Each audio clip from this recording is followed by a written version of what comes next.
Ito ang Ghana, isang maliit na bansa sa Africa na dating naharap sa napakataas na antas ng kahirapan na umabot sa 53%.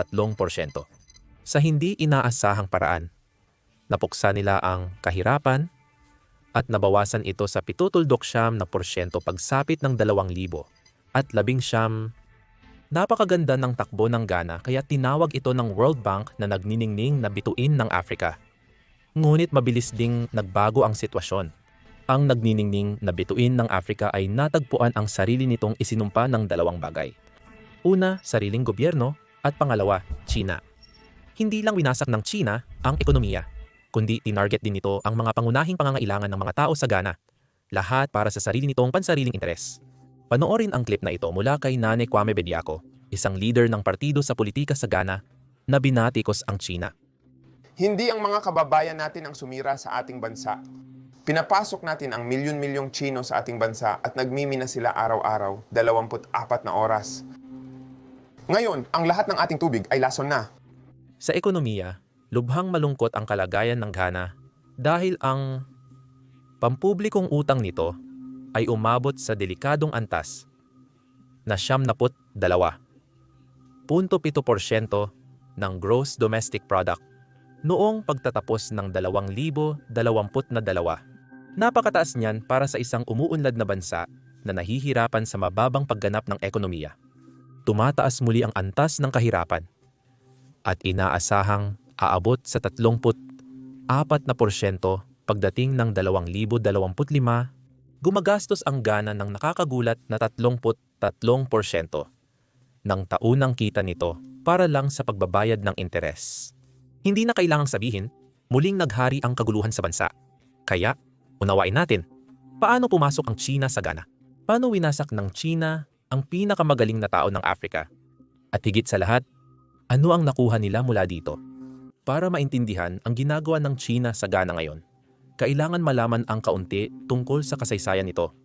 Tulad ng maraming bansa sa Africa, naging malaya ang Ghana mula sa kolonyal na pamumuno noong 1957, pero ang mga sumunod na taon ay puno ng digmaang sibil at kaguluhang pampolitika.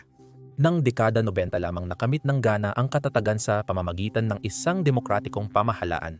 Sa 54 na bansa sa Africa, namukod tangi ang Ghana bilang isa sa iilan na nakahanap ng landas patungo sa pag-unlad na nakatuon sa pambansang paglago.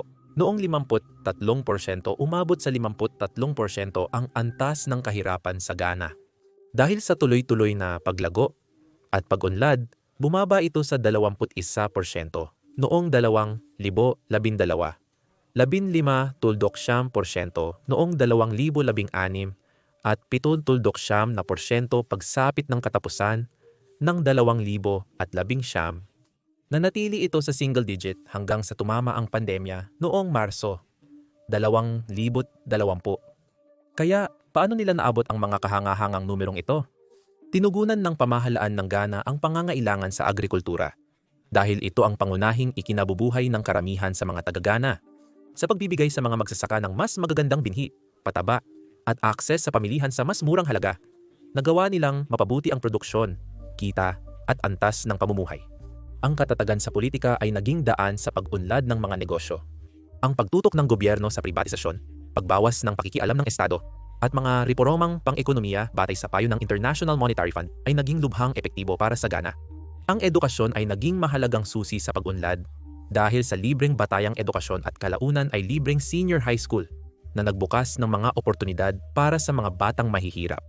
Lalo pang sinuportahan ng mga reforma sa kalusugan ang mamamayan, lalo na nang ipakilala ang National Health Insurance Scheme noong 2003 na nagpadali at nagpagaan ng gastos sa pagpapagamot. Upang maabot ang mga pasyente sa malalayong lugar, pinagbuti ng Ghana Accessibility and Affordability Program ang pag-access sa mahahalagang gamot. Kasabay ng mga pagsisikap na ito ay ang Livelihood Empowerment Against Poverty Program na nagbigay ng tulong pinansyal sa pinakamahihirap na pamilya bilang isang mahalagang safety net. Kaya ang mga salik na ito ay mahalagang papel sa pagpapatibay ng ekonomiya ng Ghana. Inilarawan ng World Bank ang Ghana bilang nagniningning na bituin ng Africa dahil sa napakaganda nitong takbo. Noong 2019 ang Ghana ang may pinakamabilis na paglago ng ekonomiya sa buong mundo. Pero sa loob lamang ng ilang taon, nagsimulang lumala ang mga bagay. Ang Ghana ay kinakaharap ang pinakamatinding krisis sa ekonomiya kailanman. Ang pampublikong utang ng Ghana ay tumaas mula 63% ng gross domestic product nito noong 2019 hanggang sa malaking 72.7% noong 2022. Ang antas ng kahirapan ay tumaas mula 20.5% hanggang 34% na nagtulak sa mahigit 4 na milyong tao na hindi dating mahirap bago ang coronavirus disease na mapunta sa kahirapan. Umabot sa $330 milyon ang nawalang kita. Ang bansang dating kilala bilang nagniningning na bituin ay nagsimulang kumupas ang kinang. Kung tatanungin ka kung paano masakop ng isang bansa ang isa pang bansa nang hindi nagpapaputok ng kahit isang bala, ano ang isasagot mo? Ayon sa mga pantas, 2 paraan para sakupin at alipinin ang isang bansa sa pamamagitan ng espada at sa utang. Ano ang sumira sa Ghana? Simulan natin sa mga pangunahing impormasyon. 2 pangunahing dahilan ang pagbagsak ng Ghana. 2 dahilan: maling pamamahala ng gobyerno at pagsasamantala ng China sa pampulitikang kalagayan ng Ghana na naglagay sa bansa sa utang. Paano nangyari? Ang China ang pinakamalaking nagpapautang sa mundo. May hawak na $3.22 trilyong reserba sa ibang bansa. Nakuha nila ang perang ito karamihan mula sa pag-e-export. Dahil simula noong 2009, ang China ang pinakamalaking exporter sa mundo na may tuloy-tuloy na trade surplus. Dahil sa lakas na ito sa pananalapi, nagawa nilang ilunsad ang Belt and Road Initiative o Belt and Road Initiative noong 2013. Ang motibo ng Belt and Road Initiative ay tutukan ang mga mahihirap, hindi demokratiko, tiwaling bansa na hindi pinapansin ng mauunlad na bansa at internasyonal na institusyon sa pagpapautang. Pero bakit nga ba? Dahil ito sa isang simpleng dahilan.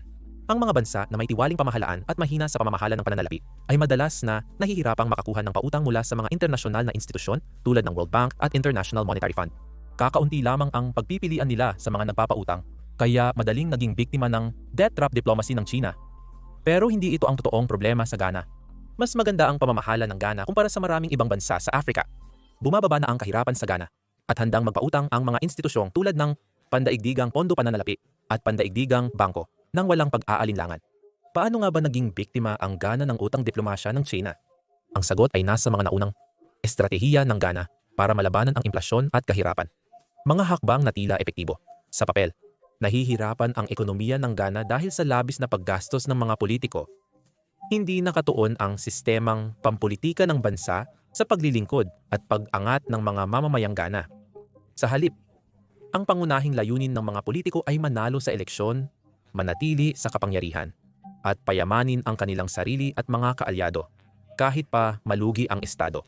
Kaya naman, karamihan sa mga politikong nakaupo ay itinuturing ang 4 na taong termino bilang pagkakataon para tiyaking manalo sa susunod na halalan o makapag-ipon ng sapat na yaman sakaling matalo. Halimbawa, para manalo sa eleksyon noong Disyembre 2016 laban kay dating Pangulong John Mahama, si Nana Akufo-Addo ay nangako ng iba't ibang bagay.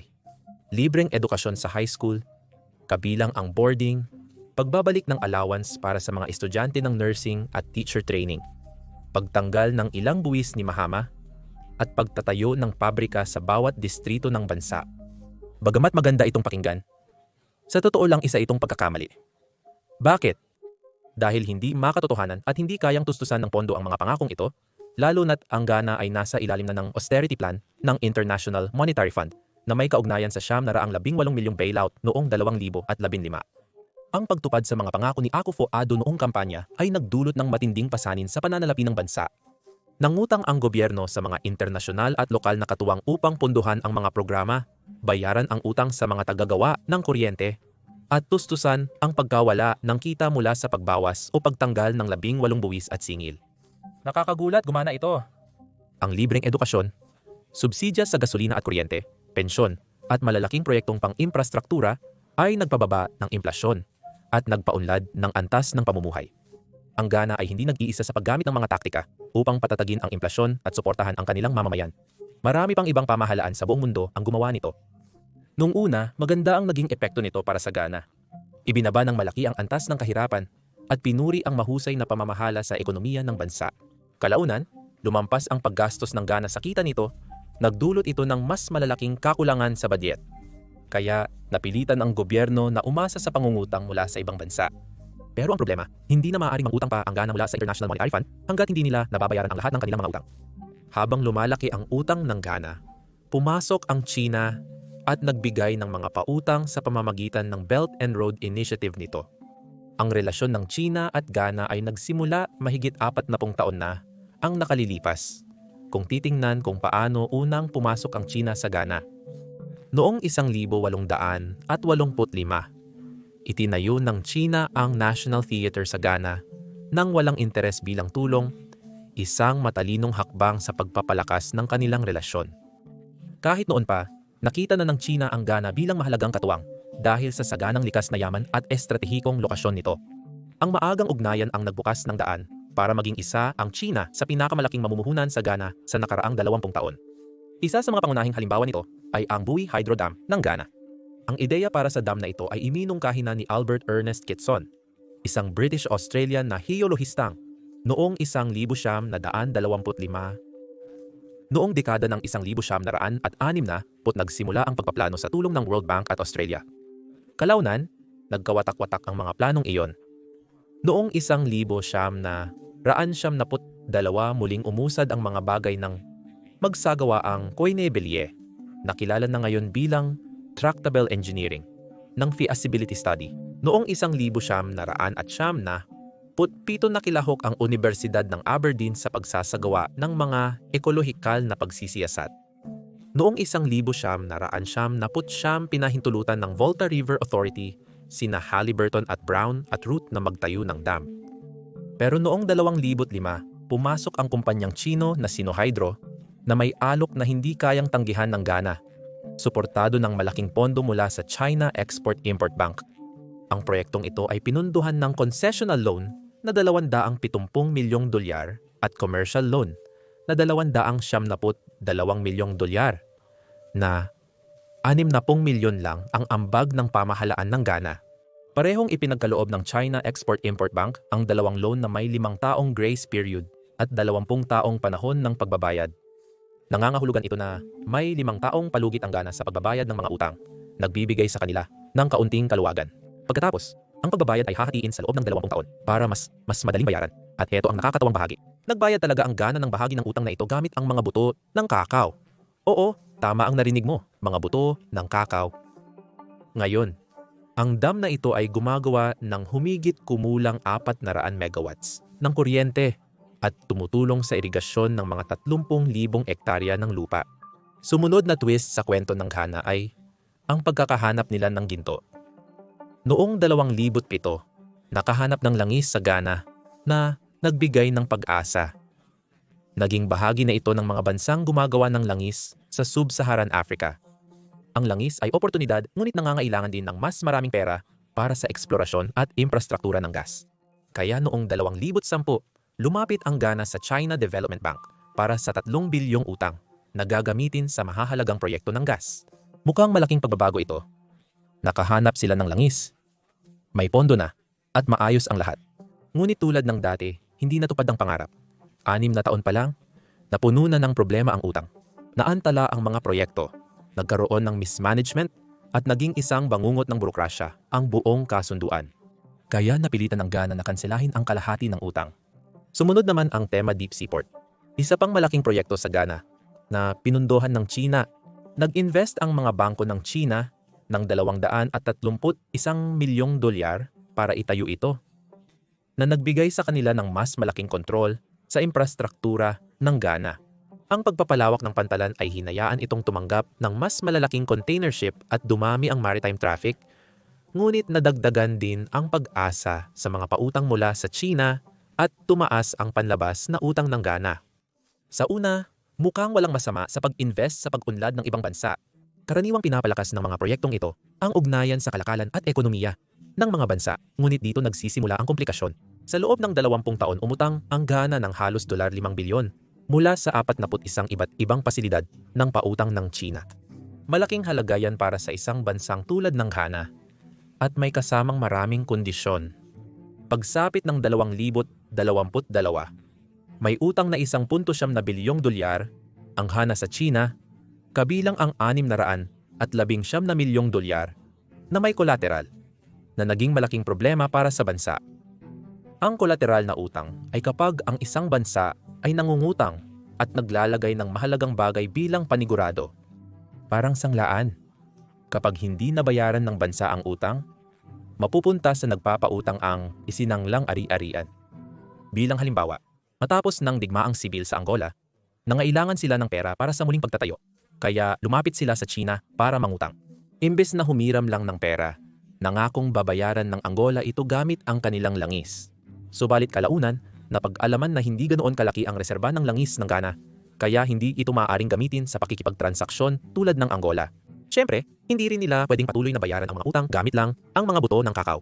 Gayunpaman, ang Ghana ay may mas mahalagang bagay na naging daan sa malaking pagbabago sa loob ng maraming siglo, ang kanilang mga metal at mineral. Sa katunayan, kilala ang Ghana bilang lupain ng ginto ng mga mangangalakal noon hanggang ngayon. Ang Ghana ay mayaman sa napakalaking reserba ng ginto, diamante, hydrocarbons, at 900 milyong tonelada ng bauxite na nagkakahalaga ng humigit kumulang P45 bilyon. Kahit di nila kayang bayaran ang utang gamit ang mga buto ng kakao, malaki pa rin ang halaga ng kanilang pag-export nito. Ang Ghana ay pangalawang pinakamalaking tagagawa ng kakao sa mundo, na nagbibigay ng 20% ng pandaigdigang merkado nito. Nagdadala ito ng humigit kumulang 2 bilyon sa foreign exchange taon-taon para sa Ghana at nagbibigay ng halos 30% ng kita ng bansa mula sa foreign exchange. Noong 2019 pinunduhan ng China ang $2 bilyong halaga ng infrastruktura sa Ghana, kapalit ng access sa 5% ng reserba ng bauxite ng bansa. Ano kaya ang nasa isip ng pamahalaan ng Ghana nang pumayag sila sa kasunduang ito? Kilala ang bauxite bilang isa sa pinakamahalagang yaman ngayon dahil ito ang pangunahing sangkap ng aluminum na nagpapatakbo sa mga industriya ng teknolohiya at sasakyan. Inakala nila kayang bayaran ang utang sa loob ng ilang taon habang nananatiling may reserba. Ngunit tila pinalampas nila ang isang mahalagang salik, ang pakikipagnegosasyon sa China na bihasa sa ganitong mga taktika. Maraming bansa ang napipilitang umutang sa China dahil sa kakaunting pagpipilian, kadalasan kapalit ng pagsuko ng mahahalagang ari-arian ng bansa. Hindi lamang ang Ghana ang unang bansa na nanganganib na angkinin ng China ang kanilang mga pambansang ari-arian. Maraming nakaraang halimbawa ang ganitong pangyayari, tulad ng kwento ng Hambantota Port. Klasikong halimbawa ito kung paano nilalaro ng China ang pangmatagalang laro. Narito ang maikling paliwanag kung bago mo palang ito narinig. Inimpluwensyahan ng China si dating Pangulong Mahindra Rajapaksa ng Sri Lanka na kilala sa katiwalian na magtayo ng napakalaking pantalan sa Hambantota, isang di pa nade-develop na baybaying lungsod na may kaunting estratehikong trapiko sa dagat.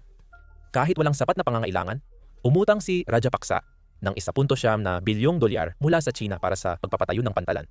Hindi na nakakagulat na bigong kumita ang pantalan ng Hambantota kaya hindi nakabayad ng utang ang Sri Lanka. Pumasok ang China at kinuha ang kontrol sa pantalan sa loob ng 99 na taon. Tama ang narinig mo, 99 na taon, at hindi lang ito tungkol sa nabigong proyekto. Nagbigay ito sa China ng mahalagang pwesto sa Indian Ocean. Ngayon parehong estratehiya ang ginagawa ng China sa Ghana, iba lang ang lugar. Matagal tinagong sikreto ng gobyerno at mga politiko ng Ghana ang mga kasunduan sa utang sa China. Sinisi nila ang mga problemang pang-ekonomiya sa pandemya at digmaang Russia-Ukraine. Bagamat naapektuhan nito ang mga negosyo at ekonomiya ng Ghana, hindi ito ang tunay na pinakamalaking dahilan. Ayon sa mga ulat, ang Ghana ay nagsanla ng hindi bababa sa 8 pambansang ari-arian sa China bilang pag-abot sa mga kasunduang pautang na maaring magdulot ng gulat. Hindi lang ito mga maliliit na ari-arian. Mga estratehikong ari-arian tulad ng Tema Harbor, Ghana Broadcasting Corporation o Ghana Broadcasting Corporation, Kotaka International Airport o Kotaka International Airport at maging ang Electricity Company of Ghana o Electricity Company of Ghana ay nanganganib.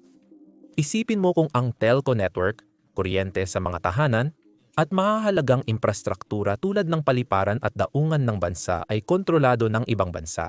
Isa rin itong bansang kilala sa pagpapalubog ng ibang bansa sa utang. Nakakabahala, di ba? Isipin mo ang mga lokal na naglalakad sa sarili nilang paliparan o dumadaan sa kanilang daungan. Tapos sasalubungin sila ng mga harang na Tsino sa lahat ng dako. Nakakatindig balahibo ang ideyang yan dahil hindi lang ito tungkol sa infrastruktura, kundi pati na rin sa soberanya. Kapag dayuhan ang may kontrol sa mahahalagang ari-arian, impluwensya nila ang lokal na ekonomiya, mga desisyong pampolitika, at pati ang pang-araw-araw na pamumuhay. Ito mismo ang kasalukuyang sitwasyon sa Ghana. Tandaan, hindi ordinaryong mga pangyayari ang mga ito. Bahagi ito ng maingat na planong ginawa ng Tsina para ipitin ang mga bansang tulad ng Ghana sa walang katapusang siklo ng utang. Para sa mga eksperto sa estratehiya ng Tsina, malinaw na mulat sa pool na hindi ito tungkol sa pag-unlad. Ang Tsina ay nasa Afrika para sa dalawang pangunahing dahilan. Una, mga metal at mineral, at pangalawa, geopolitical na kontrol. Sa mga nakaraang taon, ang mga metal at mineral ang naging pangunahing yaman na nagsusulong sa mundo ng teknolohiya.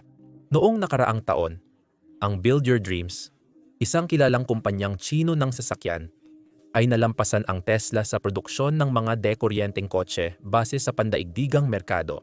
Paano ito nangyari? Ang Tsina ang pinakamalaking tagagawa ng lithium batteries, solar panels, at kumokontrol ng 57.6% ng merkado ng bakal. Nangingibabaw sila sa paggawa ng mga piyesa ng sasakyan at ng mga piyesa para sa pagkukumpuni. May malaking kontrol din sila sa mga rare earth elements, graphite, tungsten, at germanium, mga pangunahing mineral sa paggawa ng mga advanced na chip. Ang collateral loan policy ng Tsina ang isa sa mga pangunahing dahilan kung bakit nasakop nito ang mga mahahalagang industriyang ito. Pinahihintulutan ng pulisyang ito ang Tsina na makakuha ng mga metal at mineral mula sa ibang bansa sa hinaharap. Karamihan ay nakatuon ang Tsina sa mga bansa sa Afrika dahil sagana sila sa mga yaman tulad ng tanso, cobalt, lithium at bauxite. Kahit hindi pa gaanong maunlad ang mga bansang ito, hawak nila ang ilan sa pinakamalaki at pinakamahalagang reserba ng mineral sa mundo. Sa pamamagitan ng pag-access sa mga likas na yaman gamit ang mga pautang, nakukuha ng Tsina ang mga kinakailangang materyales habang pinapalakas ang kontrol nito sa pandaigdig ang supply chain, na nagpoposisyon dito bilang superpower sa teknolohiya at pagmamanupaktura. Ito ang dahilan kung bakit ang pagkakabaon ng Ghana sa utang ng Tsina ay hindi basta-basta nagkataon lang. Alam ng Tsina ang tungkol sa yamang mineral ng kanlurang Afrika mula 1,975 hanggang 2020, halos $87 bilyong ang ipinuhunan ng Tsina sa rehiyon. Nag-alok ng mga pautang para mapaunlad ang mahahalagang kakayahan sa enerhiya at pagmimina. Ang tulong na ito ay nagpalawak sa industrial na supply chain ng Tsina para suportahan ang malaking sektor ng pagmamanupaktura sa bansa. Ang foreign direct investment ng Tsina sa West Africa ay nakatuon sa mga bansang mayaman sa likas na yaman para sa pagpapaunlad ng infrastruktura. Noong 2020 ang Ghana at Nigeria ay tumanggap ng 11% ng direktang pamumuhunan ng Tsina sa rehiyon. Samantalang, ang mas maliliit na bansa tulad ng Sierra Leone, Senegal, Togo, Zambia, Liberia, Benin, Burkina Faso, at Cabo Verde ay nagsuma lamang ng 5.6%. Sa pamamagitan ng ganitong diplomasya ng utang, hindi lamang nakakakuha ang Tsina ng access sa mahahalagang mineral at enerhiya, kundi nakakamit din nila ang pampulitikang suporta sa mga pandaigdigang organisasyon. Ang pinakamalaking disbentahe ng mga pautang mula sa Tsina ay ang interest rate. Bagamat nag-aalok ang mga bangko ng Tsina ng mga pautang na may 2-3% na pinakamababang interest rate, ang mga institusyon tulad ng International Monetary Fund o World Bank ay maaaring mag-alok ng katulad na pautang sa 1% o mas mababa pa, kaya't hindi gaanong kanais-nais ang alok ng Tsina. Totoo, may mga pagkakataong mas mataas ang interest rate kumpara sa sinisingil ng mga pandaigdigang institusyong pinansyal. Gamitin nating halimbawa ang Pokhara International Airport ng Nepal. Umutang ang Nepal ng $215 milyong mula sa Tsina na may 2.75% na interest rate.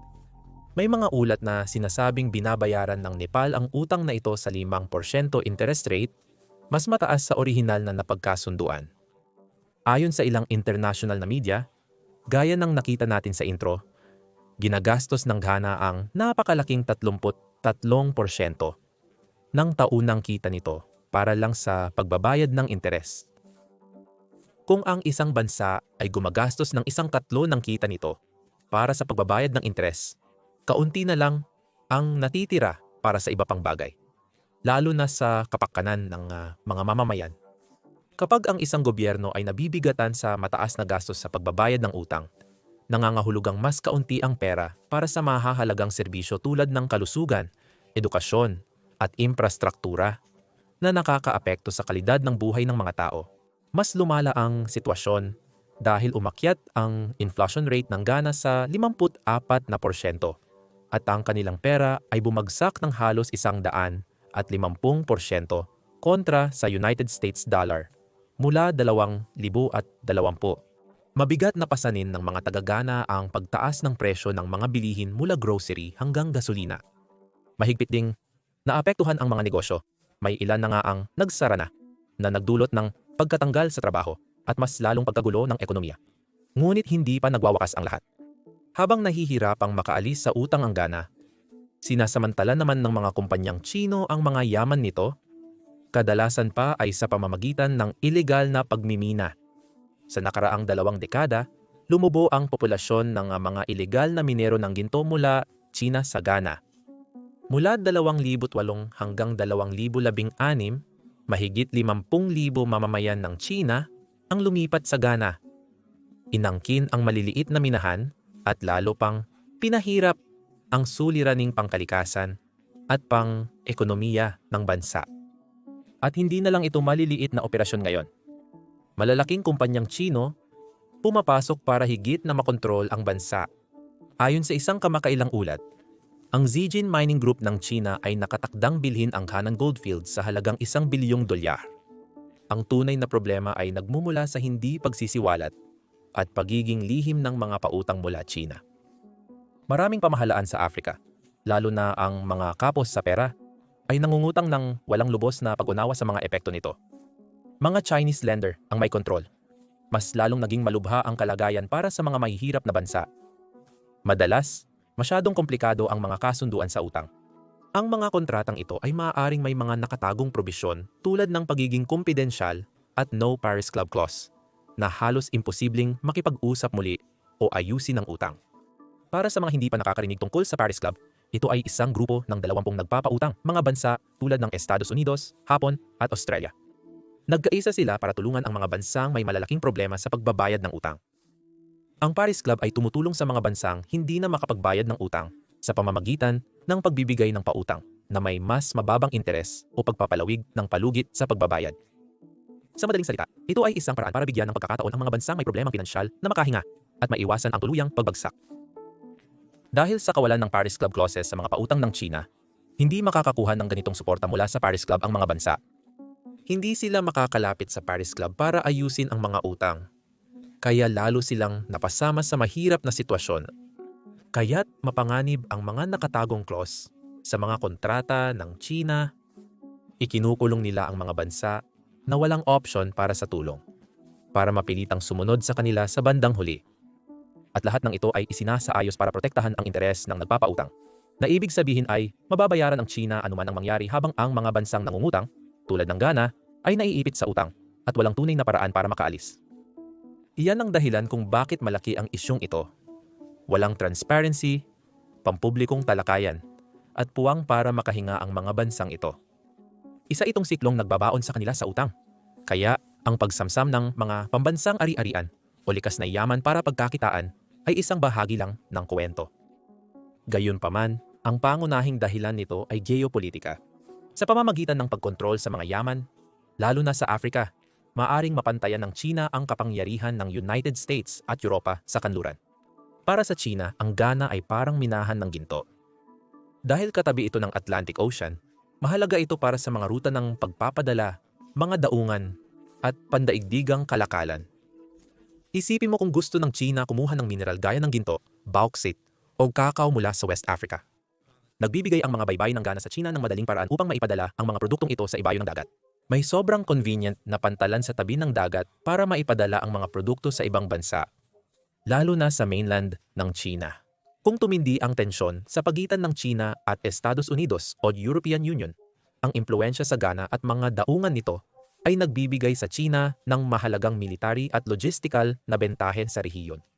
Sa madaling sabi, ang debt diplomacy ng Tsina ay nagbigay rito ng malaking bentahe sa pandaigdigang pamamahala, kaya halos magagawa nito ang gusto nito. Pinapasok ng Tsina sa malaking utang ang mga bansa at ginagamit ang kanilang ari-arian bilang kolateral para makontrol ang mga ito. Kaya natatakot ang mga bansang hamunin o batikusin ang China sa mahahalagang pandaigdigang issue. Nang lumitaw ang issue ng Uyghur Muslim sa United Nations, karamihan sa mga bansa, kabilang ang maraming bansang mayuriyang Muslim na dapat sanay mas may malasakit sa mga Uyghur, ay nanatiling tahimik. Dahil ayaw nilang magalit ang China para hindi malagay sa alanganin ang benepisyo mula sa pamumuhunan at suporta nito.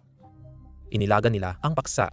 Sinasabing ito ay panloob na usapin ng China na nagpapakita kung paano kayang patahimikin ng impluwensiyang pinansyal ng China kahit ang mga bansang may likas na koneksyon sa mga isyong ito. Hindi naman sa hindi alam na ng Ghana o ng iba pang bansa na nahulog sa utang ng China ang nangyayari. Alam na ng mga tao ang plano ng China ngayon. Malalaking utang at magagandang pangako, biglang kinukuha nila ang kontrol. Kaya ang tanong, bakit patuloy pa ring lumalapit ang mga bansang ito sa China para mangutang? Simple lang ang sagot. Hindi nagtatanong ang China at hindi sila masyadong nakikialam sa paggastos ng pera o sa balak ng gobyerno mo. Walang sermon, kondisyon sa reforma, o talumpati na ayusin muna ang bansa. Malaking tseke lang, walang kapalit. Sa ibabaw lang, kung titingnan, ang Ghana ay nangutang na sa International Monetary Fund ng 17 beses, pero hindi kasing dali nang iniisip ang pagkuha ng pera mula sa International Monetary Fund. Laging masusi sila bago maglabas ng pera. Halimbawa, nais nilang malaman ang bawat detalye ng mga proyektong paglalaanan ng pondo. Sinisiguro nila na hindi lang ito para sa mga proyektong pinagkakakitaan ng gobyerno. Mataas ang pagpapahalaga ng International Monetary Fund sa mga isyong pangkalikasan. Kaya kung makakaapekto sa kalikasan ang proyekto, gusto nilang malaman kung paano ito hinaharap. At nariyan din ang usapin ng transparency ng gobyerno. Dapat tiyakin ng International Monetary Fund na wasto ang paggamit ng gobyerno sa pondo at hindi ito ibinubuhos sa kaduda-dudang layunin. Kaya oo, talagang nakakainis ito para sa ilang gobyerno, lalo na sa mga walang malinaw na plano o layunin. Mahigpit ang pandaigdigang pondo pananalapi sa pagtiyak ng tamang paggamit ng pera.